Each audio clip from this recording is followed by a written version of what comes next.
for the one, the only Mr. Todd McFarlane. Thank you, Matt. Thank you, Matt. Appreciate it. Thanks for everybody coming out. Some of you, I see you have your book. So here's what we're going to do. Here's how it's going to go down. I'm going to go up there and give you some easy rules on how to draw. And then I'm going to get you at the end a little bit. I'm going to teach you the hardest animal to draw, which is the human, right? So we're going to get that. If you guys follow some of these rules, I promise you, when you go home, you'll be the best artist in the family. I don't care how many people are in your house. You keep some of those rules there, you're going to be better than mom and dad that quick, right? Some of the parents that are out here, at the very, very end, we're going to teach you how to be better at Pictionary, because you're terrible. Your wife included. So it is unbelievable how bad adults are at drawing. Here's why. Here's why I've read this research, and I believe it. We have this computer in our head, it's called a brain, and the brain, and this is true for everything, the brain only can do what information it already has. It doesn't add any new information. So you can't say, hey, I'm not going to learn how to speak Japanese. Don't do it for 20 years and you get better at it. You have to have information to build upon. So if you go up to a 55-year-old adult who draws really bad at Pictionary, and you ask this simple question, when was the last time you actually tried to draw? I mean, really, you sat down and you concentrated and you tried to draw. Most adults will say, maybe junior high, maybe. And some of them will go down into elementary school. So that's the only information your brain has. So when you're 55 and you're trying to draw, the brain's going, okay, what kind of drawing do we have in the 40s? None. 30s, none. 20, none. So it goes all the way back to you were 8. And then your drawing looks like an 8-year-old. That's why it doesn't look very refined, because it's basically taken the last piece of information it has in your brain of when you drew as an adult. I promise you, you do nothing, you don't get better at it. Not golfing, talking a language, or whatever else. Now, for some of the kids out there, let me tell you a couple of things that I did. I taught myself, I started collecting comic books when I was a kid. Then I started teaching myself how to draw comic books. I thought it would be super cool. And then I got lucky and I ended up getting a job at Marvel Comics. You guys heard Marvel Comics? That was where I worked at for a while. Then I worked at DC Comics. You just went back and forth. So I got to draw characters like Superman and Batman. Did a run on the Incredible Hulk, but really the big run that sort of made my career was on the Amazing Spider-Man. And then somewhere early in that gig, I created a character called Venom. They ended up making this movie that was out there. I'll tell you the quick story how we came about doing Venom, because if I knew how to create billion-dollar ideas, I'd be doing it every day. So sometimes you just get accidents. I was fast enough to be able to do 2 books. Most artists can only do 1 at Marvel and DC. I got fast enough to be able to do 2. I was doing the Hulk, I was looking for another book. And every editor at Marvel said, whatever you do, don't go into the Spider-Man office. It's in the shambles, right? Because people were rotating and the sales were way down. Now, if you know my personality, it's the worst thing you can tell me.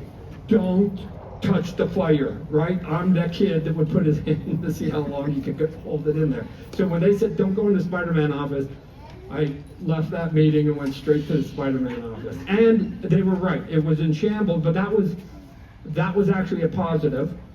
Because they said at that point, Amazing Spider-Man was selling at number 21 at the company, and they went, whatever you can do, if you want to join us, whatever you can do, Todd.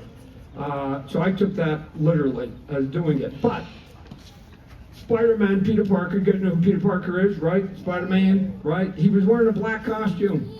And I'm like, I'm not going to draw a black costume. That's not Spider-Man. I grew up Spider-Man with, I see some of you have the shirt, it's red and blue with webs on it. That's Spider-Man. I want to draw Spider-Man. So I go, I won't draw it. They go, we want you to draw a Spider-Man. So I go, I'm not going to draw unless we get rid of that black costume. And they went, well, we want to keep the costume. And I went, well, this is easy. I'll just come up with a new drawing. We'll come up with a new character, and then we'll shift the costume over onto this new character. So I drew a character that you guys now know as Venom. I had no idea at that point. I was just trying to get the black costume off Peter Parker. That's all I was trying to do. And so I gave it, and I gave the drawing to my editors. They went upstairs, they approved it, And then they gave it to the writer, and he said, we're going to make it Eddie Brock. Eddie Brock is a human, and I drew this big monster. And I went, what? Information I could have used earlier. If he was a human, I would have drawn him different. Like, I didn't care. I didn't care about the black costume. But they had approved it, and we just said, no, we're going to keep it. If Bruce Banner can turn into the Hulk, then why can't Eddie Brock turn into Venom? So we kept it. And we put him in there, and in issue 300, Amazing Spider-Man, the costume got off Peter Parker. I drew that issue, and Peter Parker put on his red and blue on the very last page of that issue. And that was for the first time. I'd been on the book for 3 months, because they said, can we wait till issue 300? And for the first time, I thought I was drawing Spider-Man in the red and blue. And that was it. And so Venom is literally just because I was too stubborn to just keep doing what everybody else had been doing. Otherwise, they would have kept the costume on him for a couple more months and then come back to the red and blue, and there'd be no Venom today. So sometimes you get happy accidents. Spider-Man, just so you guys know what made my career is essentially in a simple form, and then I'll get to the drawing, was I felt they were doing Spider-Man. And I thought they were doing too much man on this.